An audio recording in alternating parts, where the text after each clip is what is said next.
Ball control is the ability to alter the natural path of the cue ball, allowing you to set up for the next shot. A variation of spin and stroke types makes it possible to place the cue ball anywhere on the table. This is achieved by striking the cue ball in different positions other than in the center. A series of key positions on the cue ball are used as guidelines for achieving the desired spin effect. Here we see these positions indicated by a series of circles. Each circle represents the impact point of the cue tip.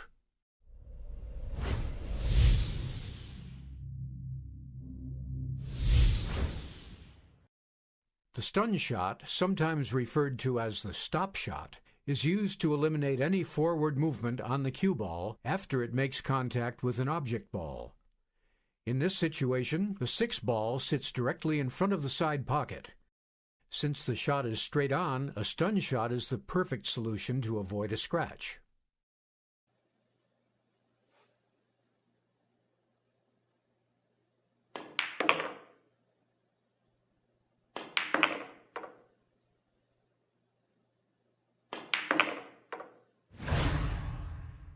The shot is performed by striking the cue ball just below center.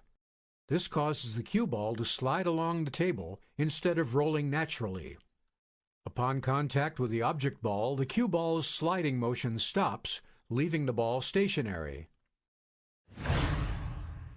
The important thing to remember is that the cue ball needs to be sliding upon impact. This means that it cannot contain any forward or backward spin when it contacts the object ball. How far you strike the cue ball below center depends on the distance between the cue ball and the object ball. The longer the distance, the lower you'll need to strike the cue ball in order to counteract the friction of the cloth. This will ensure that the cue ball will slide farther rather than resume its natural rolling motion.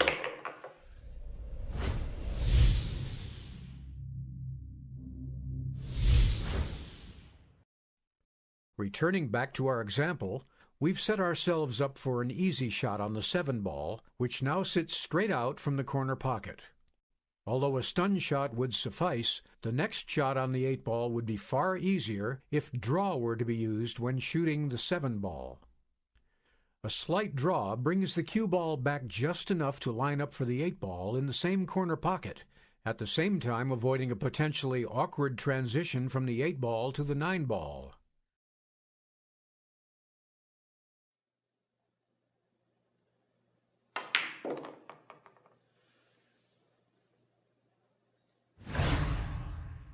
The draw shot is executed by striking the cue ball near its bottom edge.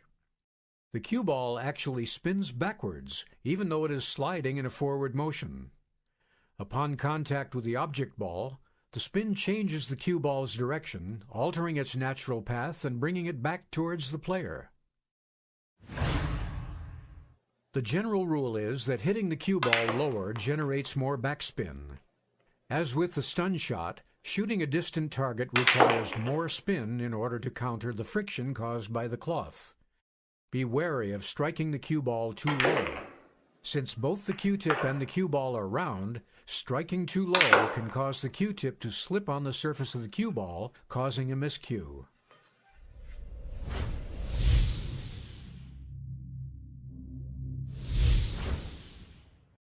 Returning back to the example, the cue ball is now placed nicely for the 8 ball. However, before pocketing the ball, this might be a good time to consider the next shot, which is the 9 ball sitting against the short rail. Ideally, we'd like to make this as easy as possible and avoid a potentially difficult cut shot on the 9 ball. The easy solution to this problem is to apply a small amount of follow to the cue ball, allowing it to roll forward after contacting the 8 ball. This will ensure a favorable position for the next shot.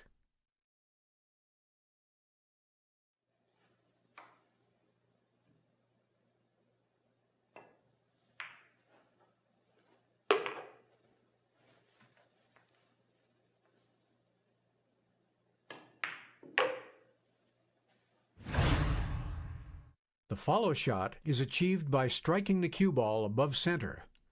The applied spin causes the cue ball to reach its natural forward roll almost immediately. Upon contact with the object ball, the forward spin is maintained. The maximum quantity of follow can be achieved by striking the ball at roughly 3/4 its height. Striking higher will not generate more spin and could result in a miscue. It is crucial to use a proper stroke when attempting any of these shots. Failure to follow through on the stroke will punch the cue ball, reducing the amount of spin. Keeping the cue stick level to the table is also vital to a proper follow-through, as it helps keep a clean contact between the cue ball and the cue tip. Elevating the cue stick to increase draw is a common error and should almost always be avoided. All three shot types are essential to the game of pocket billiards. As with everything, a clear understanding combined with lots of practice will help to make these shots easier. Within a short period of time, you'll find yourself using these new principles every time you approach the table.